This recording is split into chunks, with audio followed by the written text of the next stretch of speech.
जहाँ सूरज नहीं निकलता। तो ये एक कुदरत की बहुत बड़ी मतलब तोहफा है, बहुत बड़ी एक नेमत है जिसे हम ज़ाया करते हैं। डेली निकलता है, पूरी अपनी एनर्जी फेंकता है, सही, फिर चला जाता है, फिर डेली हम उसको काम में लाएं। कौन काम में लाए? जो अपने कंट्री के साथ सिंसियर हैं, जो अपने कंट्री को। अस्सलाम वालेकुम, नमस्ते, सत श्री अकाल। कैसे हैं आप लोग? उम्मीद करती हूँ ठीक होंगे, खुश होंगे। मैं हार्दिक अली और मेरे साथ हैं तारिक नियाज़ी। अस्सलाम वालेकुम, नमस्ते, सत श्री अकाल। उम्मीद करता हूँ ठीक होंगे, खुश होंगे। दोस्तों जहाँ रहे खुश रहें, माँ बाप का ख्याल करके, माँ बाप है तो सब कुछ है। आज की हमारी वीडियो है this will change the India forever. So start करते हैं अपनी वीडियो को। Let's start. ओके गाइस, तो वीडियो का टाइटल है this will change India forever, India in 2030, India economic case. So start करते हैं। जिस देश से हमारी आइडेंटिटी जुड़ी हुई है, क्या आपको मालूम है कि उस देश का आखिर फ्यूचर क्या होगा? आज देश में जो चल रहा है और आगे आने वाले टाइम में जो देश में होने वाला है, आपका उसके ऊपर इतना ज्यादा बड़ा इंपैक्ट होने वाला है कि आप सोच भी नहीं सकते हो। आने वाले 10 साल हमारे देश भारत के लिए बहुत ही ज्यादा इंपॉर्टेंट होने वाले हैं। सवाल ये है कि मैं आखिर ऐसा कह क्यों रहा हूं? तो इस चीज का जवाब छुपा हुआ है हमारे देश के डेमोग्राफिक डिविडेंड के अंदर। क्या आपको मालूम है कि हमारे देश में 60% से ज्यादा पॉपुलेशन यूथ है और साल 2030 आते आते ये एकदम पीक पर होगा। लेकिन सवाल ये है कि साल 2030 में आखिर ऐसा चेंज क्या होगा? आखिर ऐसा होगा क्या जिससे हमको बहुत ज्यादा फायदा होने वाला है? तो इंडिया की आज की कंडीशन, पिछले कुछ सालों का प्रोग्रेस और ऑनगोइंग प्रोजेक्ट्स को एनालाइज करते हुए हम ये जानेंगे कि what will be the future of India. This video is brought you by Bajaj Finserv health, जिसके बारे में हम इस वीडियो में आगे बात करेंगे।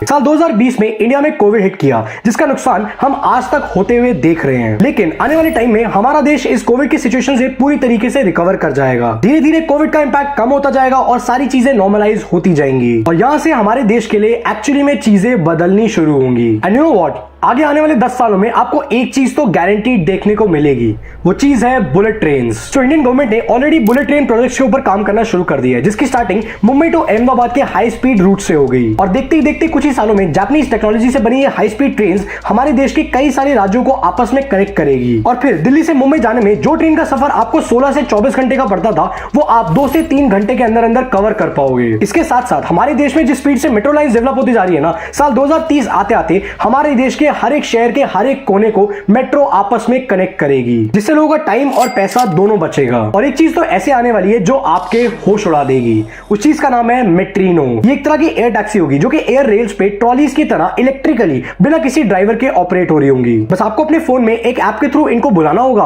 और आप इसके थ्रू कहीं पे भी शहर में ट्रैवल कर सकते हो। आने वाले समय में हमारा देश भारत इस दुनिया का सबसे ज्यादा आबादी वाला देश बनने वाला है। आई नो, ये सुनकर आपके दिमाग में एक सवाल तो जरूर आ रहा होगा कि अगर हमारे देश की पॉपुलेशन इतनी ज्यादा बढ़ जाएगी तो हमारे देश में गरीबी का क्या होगा? फिर तो गरीबी भी बढ़ जाएगी। वेल, ऐसा नहीं है। साल 2030 आते आते हमारे देश की 80% population middle class income group को बिलोंग करने लगेगी। कुछ लोग फिर भी गरीब होंगे, लेकिन उनको भी सपोर्ट प्रोवाइड करके धीरे धीरे मिडिल क्लास की ओर शिफ्ट किया जाएगा। लेकिन स्टिल अगर हम इंडिया की आज की प्रेजेंट कंडीशन देखें तो 3 ऐसे सेक्टर्स हैं जिनके ऊपर हाइपर फोकस करने की जरूरत है। Number 1, small businesses. आपको यह फैक्ट जानकर बहुत ही ज्यादा हैरानी होगी कि चाइना के अंदर 3.5 करोड़ स्मॉल बिजनेस यूनिट्स हैं, लेकिन वहीं पर इंडिया के अंदर पता है कितने हैं? 7 crore small business units. But इसमें एक बहुत बड़ा ट्विस्ट है। चाइना की जो 3.5 करोड़ एमएसएमईज है ना, वो उनकी टोटल जीडीपी में 60% कंट्रीब्यूशन करती हैं और वहीं पे इंडिया में 7.5 करोड़ एमएसएमईज है, लेकिन उनका कंट्रीब्यूशन हमारी जीडीपी में हार्डली 30% है। ऐसा इसलिए क्योंकि लार्ज स्केल बिजनेसेस के लिए तो बैंक्स, फाइनेंशियल इंस्टीट्यूशंस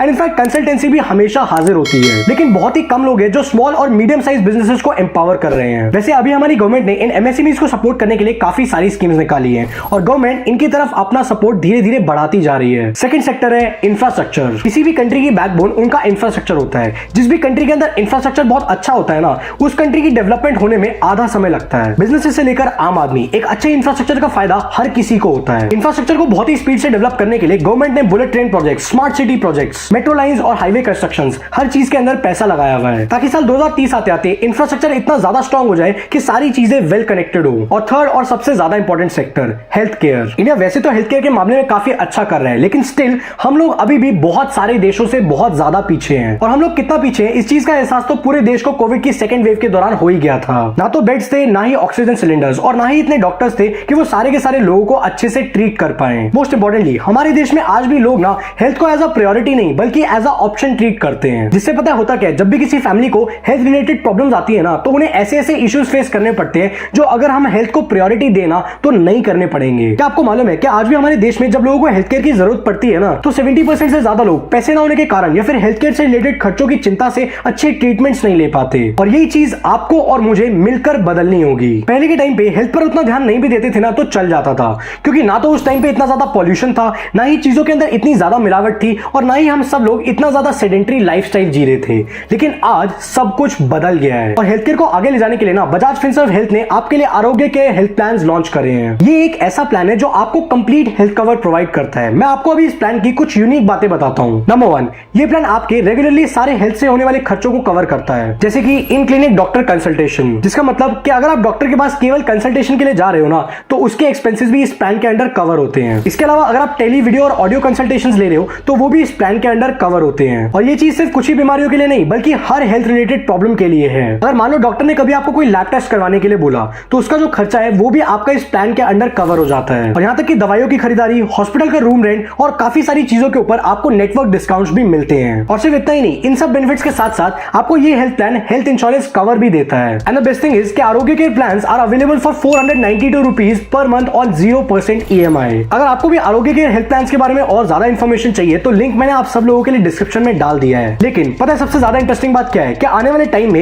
एक चीज है जो इंडिया के अंदर सबसे ज्यादा अपॉर्चुनिटीज क्रिएट करेगी, और वो चीज है मोबाइल फोन्स। इस वक्त इंडिया की पॉपुलेशन 140 करोड़ है, जिसमें से अभी तक सिर्फ इंडिया के अंदर 60 करोड़ मोबाइल यूजर्स हैं। ये 2025 तक बढ़ के 90 करोड़ यूजर्स पहुंच जाएगा, और 2030 आते आते ये 120 करोड़ यूजर्स तक पहुंच जाएगा। और तब हमारी कंट्री इंडिया के अंदर इस दुनिया में सबसे ज्यादा मोबाइल फोन यूजर्स होंगे। जरा सोच के देखो, अगर कोई बिजनेस करना चाहता है तो उनके लिए कितनी ज्यादा बड़ी अपॉर्चुनिटी है। आने वाला टाइम मैन्युफैक्चरिंग या कंसल्टिंग का नहीं बल्कि edtech, e commerce, gaming, banking, इन सारी की सारी चीजों का होगा। टीवी केबल्स गायब हो चुके होंगे और हम सब लोग नेटफ्लिक्स, प्राइम, हॉटस्टार, Z5 इन सारे प्लेटफॉर्म्स के ऊपर ही सारी चीजें देख रहे होंगे। पता है एक चीज और है जो मुझे बहुत ज्यादा एक्साइट करती है, लेकिन हम में से बहुत ही कम लोग हैं जो इस चीज का जिक्र भी करते हैं। क्या आपको मालूम है कि वर्ल्ड ट्रैवल और टूरिज्म काउंसिल के मुताबिक इंडिया इस दुनिया की 7th बिगेस्ट टूरिज्म इकोनॉमी है। साल 2019 में इंडिया ने सिर्फ टूरिज्म से ही $3 बिलियन यानी 20,000 करोड़ रुपए से ज्यादा का रेवेन्यू जनरेट किया था। और आने वाले टाइम में जैसे जैसे टेक्नोलॉजी हमारी इंडिया की टूरिज्म इंडस्ट्री के अंदर अपनी पकड़ बनाएगी ना,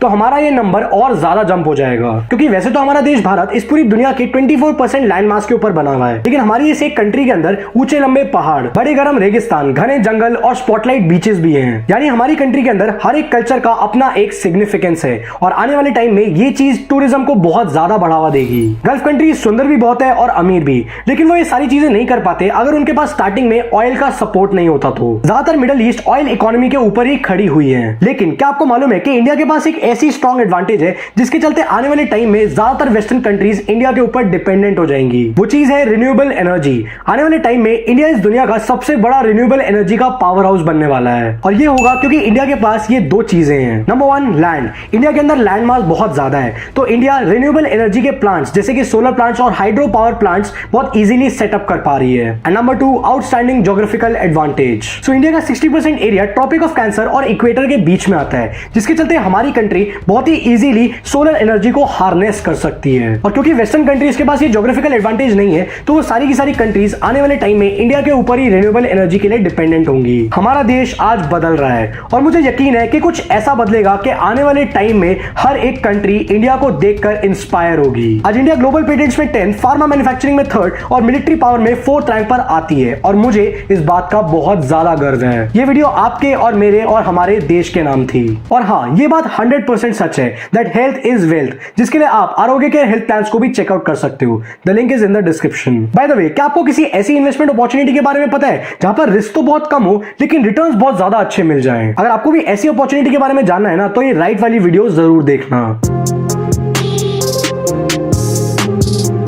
जी जनाब, क्या कहना चाहेंगे आप? फिर आप रोती रहती हैं। नहीं, आप कहना पड़ेगा। मैं तो ये कहूँगा कि मुझे इस भैया की एनर्जी बहुत अच्छी लगी, बात करने का अंदाज़, चीज़ों को बताने का अंदाज़ बहुत ही ज़्यादा पॉजिटिव, बहुत ही ज़्यादा एनर्जेटिक लगा। बहुत अच्छे तरीके से उन्होंने डिटेल से बताई चीज़ों को, और 2030 का एक नक्शा खींचा कि इंडिया की क्या पोजीशन होगी, क्या तब्दीलियाँ होंगी, जो आज इस वक्त जो चीज़ें दिख रही हैं उनके मद्देनज़र रखते हुए इन्होंने बताया। लेकिन मुझे ऐसा लगता है बहुत सारी ऐसी चीज़ें हैं जो आगे 2-3 सालों में दिखेंगी, जो 2030 तक मिस कर गए। नहीं, अभी वो दिखी नहीं है ना, मसला ये भी है। नहीं, जिससे काम चल रहा है वो तो इन्होंने थोड़ी बहुत डिटेल बताई है, लेकिन कई चीज़ें ऐसी हैं जो जाहिर सी बात है एक वीडियो में तो हर इंसान हर चीज़ तो कवर नहीं कर सकता। लेकिन मुझे ऐसा लगता है कि बहुत सारी ऐसी चीज़ें हैं जो आगे 1-2 सालों के अंदर दिखेंगी और मज़ीद वो 2030 तक इम्प्लीमेंट होंगी। मुझे एक लगता है कि ये जो गाड़ियों वाला एक मामला है ना, एनर्जी वाला, पेट्रोल वाला, इसको बहुत हद तक रिप्लेस कर चुकी होगा इंडिया। यानी पेट्रोल को रिप्लेस कर चुका होगा, वो इलेक्ट्रिक हो सकता है, वो इथेनॉल हो सकता है, हाँ, ये चीज़ें हैं। तो मैं कहता हूँ कि एक वाकई जो अभी हालात दिख रहे हैं, जिस तरीके से इंडिया का ग्राफ जा रहा है, तो वाकई 2030 तक बहुत ही ज़्यादा पॉजिटिव फ्यूचर, पॉजिटिव चीज़ों को हम देख सकते हैं। यानी कि तरक्की होगी 100%। अच्छा, मुझे एक चीज़ ये नहीं समझ में आई कि जब इंडिया के 7.5 करोड़ स्मॉल बिजनेसेस हैं और उसके 3.5 करोड़ हैं चाइना के, तो फिर 350 करोड़ नहीं, 3.5 करोड़, तुमने सुना कि नहीं सुना आपने? तो जब इंडिया में ज़्यादा बिजनेस हैं, स्मॉल बिजनेसेस, तो ये क्या रफ्ता रफ्ता बढ़ेंगे, इनकी ग्रोथ होगी। बिल्कुल। और इन्होंने जैसे कि कहा कि हम ऐसा सोच रहे हैं, वाकई मैं भी ऐसी सोच रही थी कि 80% जो उनकी वहाँ की पॉपुलेशन है वो है यूथ। बिल्कुल। तो 80% जब पॉपुलेशन बढ़ेगी 2030 तक, तो यकीनन गरीबी भी बढ़ेगी। लेकिन उन्होंने कहा नहीं, गरीबी नहीं बढ़ेगी, क्योंकि मिडिल क्लास जो हैं वो ग्रो करेंगे, ठीक है। और इसके अलावा जो यूथ है, जैसे बताया जाए, एक वीडियो मुझे और भी याद आ रही है यूथ के हवाले से, कि चाइना ने अपनी पॉपुलेशन को कवर करने के लिए रोकथाम करी है, जिसकी वजह से थोड़े दिनों के बाद वो तबाह होने वाला है। थोड़े सालों बाद उनकी जो यूथ है वो ख़त्म हो जाएगी। अच्छा, यूथ का मतलब क्या है? यानी कि उसका मतलब क्या, मतलब यूथ इतने % है और आने वाले वक्त में यूथ बढ़ेगी, तो इसका क्या लॉजिक है, मतलब क्या मतलब? जवान नस्ल उनकी। हाँ, तो ये तो है ना, ये तो मैं बता रहा हूँ, वही आप बता। देखिए, इसका मतलब ये निकलता है कि यूथ का मतलब है काम करने वाले जो लोग हैं, पावर जो लोग हैं, जो किसी प्रोडक्ट। अच्छा, यूथ किसको कहते हैं? 100 साल के बुड्ढे को तो कहते नहीं है। नहीं, मैं मिसाल दे रहा हूँ कि तो यूथ ये का पूछिए कि उनका पर्पस क्या होगा। आप ये कह रहे हैं यूथ होता क्या है, तो मैं बोलूँगी ना जवान नस्ल। उसका पर्पस ये है, या उसका मकसद ये है, या उनकी ज़्यादा संख्या कारआमद साबित होंगे। तो ये कहने का मतलब है, आप अगर आपके मुल्क में बच्चे ज़्यादा हैं, अगर आपके मुल्क में बूढ़े ज़्यादा हैं, तो समझे लोड है, तो वो आपके ऊपर एक तरह से आपकी एक फैमिली समझ लेते हैं। आप कंट्री को एक फैमिली तस्वर कर लें कि 3 भाई हैं यंग, और माँ बाप हैं, बच्चे हैं, उनके बच्चे हैं, तो वो तो खाने वाले हैं, वो तो एक तरह से घर का हिस्सा है। लेकिन घर की जो प्रोडक्शन है, या घर का जो बैलेंस है, वो कहाँ से आएगा, कहाँ से बढ़ेगा, या काम करने वाले जो लोग हैं वो कितने हैं, सेहतमंद, तंदुरुस्त, जवान। तो जिस कंट्री की यूथ ज़्यादा है, तो 100% काम करने वालों की संख्या ज़्यादा होगी, उसका फ़ायदा होगा कंट्री। मुझे 80% से तो ऐसा लग रहा है ऑलमोस्ट ही यूथ ही है। बिल्कुल, मतलब 20% तो आधा भी नहीं है, ठीक है ना। 80% और आगे जाकर तो ये तो और कारआमद साबित होंगे, और तरक्की होगी, और डेवलपमेंट होगी। ऐसा ही है। और लेबर, स्पेशली लेबर के हवाले से बात करते हैं, क्योंकि हमने इंडिया के हवाले से बहुत सारी बातें सुनी है, तो उसमें एक हमने ये भी सुना है कि यहाँ पे चीप लेबर है, तो मजदूरी करवा लेना, और कम प्राइसेस में, कम वेजेस पर, कम प्राइसेस में, तो मुझे ऐसा लगता है, कम सैलरी में, तो मुझे ऐसा लगता है कि ये भी तो बहुत अच्छा रहेगा, बेनिफिशियल रहेगा आगे, कि आपको किसी और कंट्री से चीप लेबर मंगाने की ज़रूरत नहीं है। जैसे मैंने चाइना के उसके हवाले से सुना है, UAE वगैरह के हवाले से सुना है कि उनको चीप लेबर की बहुत ज़्यादा ज़रूरत होती है। तो यहाँ पे तो ऑलरेडी इनके पास इतनी यूथ है कि इनको तो ज़रूरत ही नहीं है। बिल्कुल ऐसा ही है। जब हमारे यहीं पर या इंडिया में ही कारखाने या जब मैन्युफैक्चरिंग बढ़ेगी, मजदूरों की संख्या है ऑलरेडी बहुत ज़्यादा, तो जब मैन्युफैक्चरिंग बढ़ेगी तो इकोनॉमी वैसे ही मजबूत होगी, क्योंकि एक्सपोर्ट कर पाएंगे। अच्छा, सिर्फ और सिर्फ मैन्युफैक्चरिंग के सेक्टर में तो मैंने देखा है कि इंडिया वैसे ही बहुत परवान चढ़ चुका है, टेक्नोलॉजी के हवाले से, फिर मेट्रो के हवाले से उन्होंने बताया कि हाई स्पीड रेल तक आ जाएगी। ये जो यूथ थी बाहर जाके काम करती थी, वो अपनी ही कंट्री में काम करेगी, क्योंकि जाहिर सी बात है एम्प्लॉयमेंट होगी, रोजगार होगा, मौके होंगे, तो क्यों बाहर जाएंगे, अपने घर छोड़ के कौन बाहर जाएगा। अच्छा, ये चीज़ शुरू हो गई है, ये चीज़ दिख रही है, स्टार्टअप वगैरह कर रहे हैं, उन चीज़ों को देखते हुए इन्होंने 2030 की एक पिक्चर सामने रखी नक्शा है। खींचा है और मैं कहूँगी बहुत हद तक ठीक है, लेकिन मुझे पता नहीं क्यों ऐसा लगा बहुत सारे प्रोजेक्ट्स और भी थे जिनका जिक्र किया जा सकता था, लेकिन आपने बिल्कुल ठीक कहा कि वीडियो बहुत ज़्यादा लंबी हो जाती है अगर हम डिटेल में बात सोलर का मैंने पिछली वीडियो में भी जिक्र किया था कि समंदर के ऊपर सोलर। अच्छा, इंडिया का एक मेरे ख्याल में ये जो इन्वायरमेंट है ना, ये जो हमारा बांग्लादेश का, इंडिया का, कि सूरज निकलता ही निकलता है 12 महीने। कई कंट्री ऐसे गर्म हैं, ममालिक है ना, कई कंट्री ऐसी हैं जहाँ सूरज नहीं निकलता। तो ये एक कुदरत की बहुत बड़ी मतलब तोहफा है, बहुत बड़ी एक नेमत है जिसे हम ज़ाया करते हैं। डेली निकलता है, पूरी अपनी एनर्जी फेंकता है, सही, फिर चला जाता है, फिर डेली काम में लाएं। हम उसको काम में लाएं। कौन काम में लाए? जो अपने कंट्री के साथ सिंसियर हैं, जो अपने कंट्री को, ठीक है ना। अच्छा, आवाम अपने बलबूते पे हमारे मुल्क में तो कर रहे हैं, अपने अपने घरों में लगा रहे हैं, कर रहे हैं सोलर बना रहे हैं। नहीं, सोलर से बिजली पैदा कर रहे हैं लोग, सोलर पैनल मिलते हैं हर जगह। हाँ, सोलर पैनल मिलते हैं ना, लेकिन ये है कि बनाने का तो काम मैन्युफैक्चरिंग के हवाले से, लेकिन बल्क पे लेवल पे आवाम पूरे कंट्री को बिजली। मैंने इनके अंदर एक आदत और देखी है कि ठीक है हुकूमत है, लेकिन हम बहुत ज़्यादा तकिया करते हैं लोगों पर। हम हमारे अंदर आदत है जो करेगी गवर्नमेंट करेगी, रोड बनवाना है तो गवर्नमेंट नहीं बनवाना है, हमने गटर का ढक्कन लगवाना है तो गवर्नमेंट ने लगवाना है, सीवरेज साफ करवाना है तो गवर्नमेंट ने करवाना है, इलेक्ट्रिसिटी का मसला है तो गवर्नमेंट ने ही हल करना है। आपको पता है कि मुझे कुछ दिनों पहले पता चला कि वहाँ की एक एक्ट्रेस है रुबीना लेक करके, उनके गांव का एक रोड था जो कच्चा था, जिससे बहुत परेशानी, बहुत मसले मसाइल थे। तो उनको प्राइज़ मनी जो मिली थी, बिग बॉस की वो चैम्पियन विनर रही थी, तो उनने वो पूरी प्राइज़ मनी से वो अपना रोड पक्का करवा दिया। ना हुकूमत की ज़रूरत है, ना किसी कंपनी की ज़रूरत है, ना कुछ ज़रूरत है। बड़ी बात। मैं अपने बुलबुते पे जितना हो सकता है मैं अपना हिस्सा डालूं। ये एक तरह से एक एग्जाम्पल है कि यार जो हम कर सकते हैं ना। बिल्कुल। अच्छा, हमारी सबसे बड़ी नाकामी की वजह ये है कि हम अपना काम नहीं करते। मतलब जो हमारा अपना काम है ना, अच्छा मज़े की बात सुने, गवर्नमेंट तो ठीक है नहीं कर रही है, हमारी जो ड्यूटी है, एक शख्स चौकीदार है, एक शख्स क्लर्क है, एक शख्स रिसेप्शन पे बैठा हुआ है, एक शख्स CEO है, कुछ भी है, क्या हम अपने हिस्से का काम 100% दे रहे हैं? सबसे पहले तो हम ये सोचें। नहीं करते हम लोग। यकीन करें, हमारे यहाँ लोग काम करने को तैयार नहीं है। मतलब आपकी जो ड्यूटी है, अच्छा आज 9 बजे का आने का टाइम है, 11 बजे आ रहे हैं, सही। जाने का टाइम देखें, बताएं 6 बजे का। 1 मिनट ऊपर हो जाए तो ऐसा लगता है आग लग जाएगी यहाँ पर भी, आफत आ गई। मतलब 6 बजे निकलना ज़रूरी है, आने के लिए भले जितने बजे भी आ रहे हैं। तो हमारी ये मेंटलिटी है, हम जॉब टाइमिंग पूरी करते हैं ज़्यादातर। तो हम अपने आप को देखें कि हम क्या हैं, हम ज़्यादातर गवर्नमेंट पे डालते हैं। तो एक बहुत ही अच्छा, इसमें कोई चीज़ रह गई है तो आप बताएं। हाइपरलूप इन्होंने जिक्र कर लिया, वो वाली मुझे मेट्रो हाँ, वो जो एलिगेटर टाइप, वो जो रोप के हिसाब से रोप की तरह चल रहा था, वो एक यूनिक चीज़ थी। यानी कि यूँ समझ लें कि रोप टू रोप आप अपनी छत पर, आप अपने घर पर, आप अपने इलाके में कहीं भी वो चीज़ कैब के जरिए, कैब की तरह मंगवा सकती हैं। यानी कि आपको ट्रैफिक ही नहीं है, यानी कि रोप्स लगे हुए होंगे पूरे शहर में, जैसे बिजली के तार अभी हमारे यहाँ दिखते हैं। मुझे गुस्सा आ रहा है, मुझे खुशी हो रही है, गुस्सा नहीं आ रहा है।